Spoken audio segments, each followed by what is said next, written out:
J'ai commencé à Brazzaville, aujourd'hui je suis à Pointe-Noire.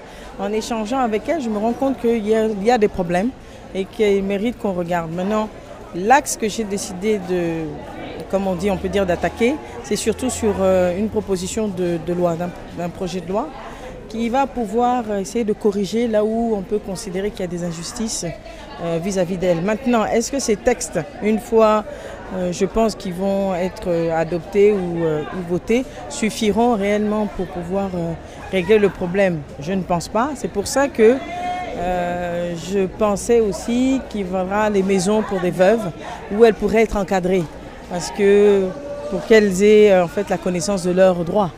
Un encadrement qui peut être avec un juriste, etc., qui pourrait parler toutes les langues, Kituba, en lingala, en français, ainsi de suite. Donc c'est tout un processus, mais je pense qu'il y a matière à ce qu'on regarde leur cas. Ce sont les veuves de Pointe-Noire qui m'ont appelé.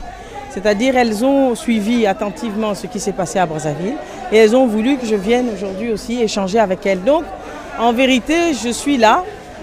Déjà consciente du problème de nos mamans, de notre problème, parce que je pense que je fais partie du problème, parce que je leur ai dit je suis veuve aussi comme elles, donc j'arrive à comprendre aisément les problèmes. Et puis bon, si une autre partie du pays de veuves aussi m'appelle, j'irai vers elles pour échanger avec elles et les écouter.